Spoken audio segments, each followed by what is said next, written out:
Bonjour. Comment vous parler encore de cette saison à venir? Eh bien, parce qu'il s'agit du printemps. Certes, ces dernières semaines ont mis à l'épreuve notre impatience à vous retrouver. Cette nouvelle année peine encore à tenir ses promesses, mais nous sommes résolus, toute l'équipe de la Maison de la Culture et moi-même, à la placer sous le signe de l'espoir.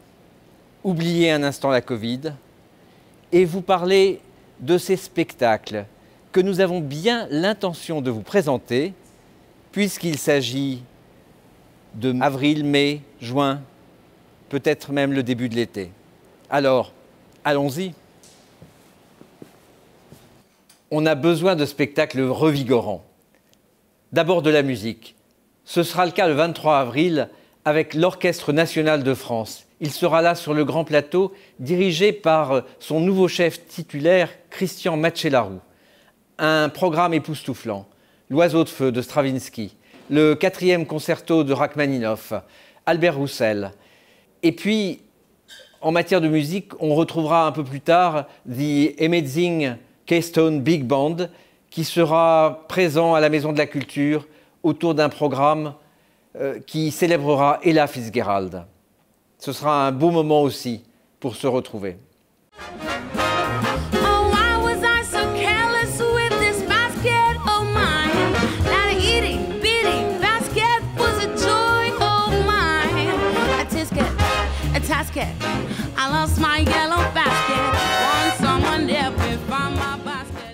Le théâtre sera bien présent aussi avec Électre des Bas-fonds. Électre des Bas-fonds, c'est une épopée époustouflante, c'est la tragédie grecque, mais la tragédie grecque aujourd'hui, présentée par Simon Abkarian dans l'esprit du Théâtre du Soleil, de la Cartoucherie. Un spectacle à ne pas manquer, on sera au mois de mai. La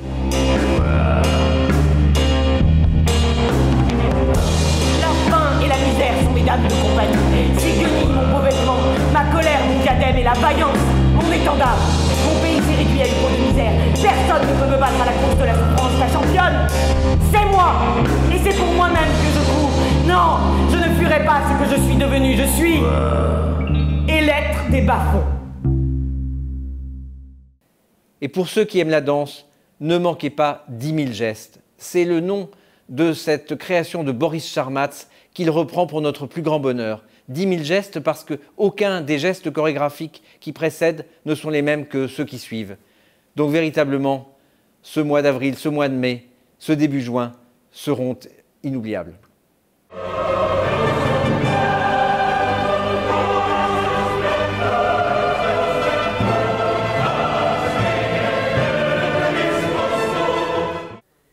On a du plaisir à retrouver le théâtre quand il raconte le monde.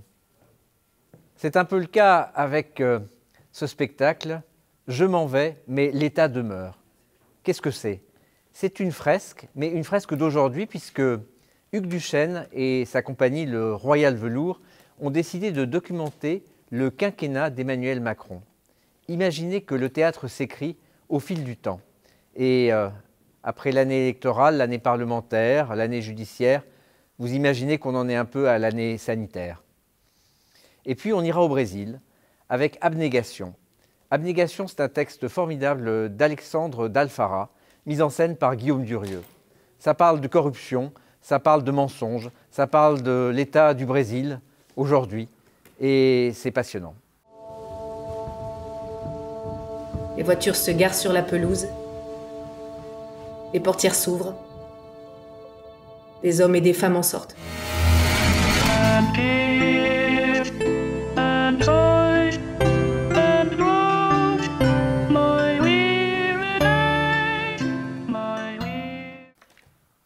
On sera ensuite avec Nadia Comaneci.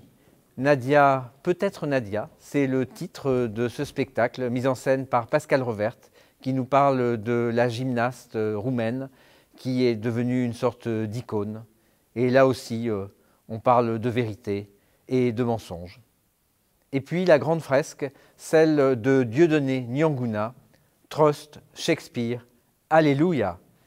Ça parle de Shakespeare puisque ce sont tous les grands personnages de Shakespeare qui sont mis en scène par l'auteur et metteur en scène Dieudonné Nyanguna, qui, avec tous ses acteurs, nous emmène très loin, du roi Lear jusqu'à Cléopâtre, en passant par Macbeth et toutes les grandes figures de Shakespeare.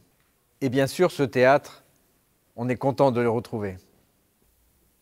La musique, elle sera bien présente début juin, la grande musique, avec l'Orchestre de Picardie. Vous le savez, l'Orchestre de Picardie, il est ici, chez lui, à la Maison de la Culture. Avec un concert assez formidable, une cantate profane de Bach, qui nous donne l'impression que le cantor aurait pu, s'il avait continué, écrire peut-être même de l'art lyrique. Et puis, un beau moment pour se retrouver, en famille aussi, avec À l'unisson. À l'unisson, c'est le titre d'un projet que nous avions imaginé avec les rendez-vous de la bande dessinée et l'orchestre et les dessinateurs. Le dessinateur David, qui dessine cette petite fille imaginée par la scénariste Delphine Cuvel, Luce, qui part à la rencontre de monstres et qui sait très bien s'en sortir parce qu'elle est accompagnée par la musique de Mozart. Et quelle musique, la 40e symphonie.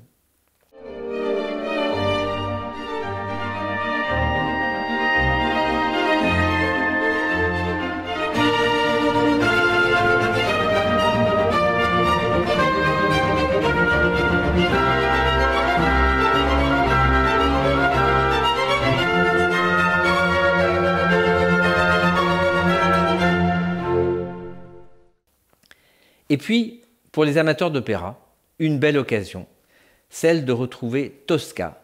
Comment?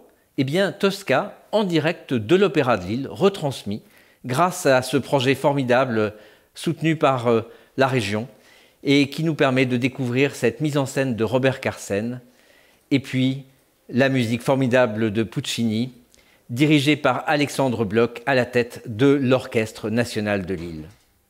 Pourquoi s'en priver?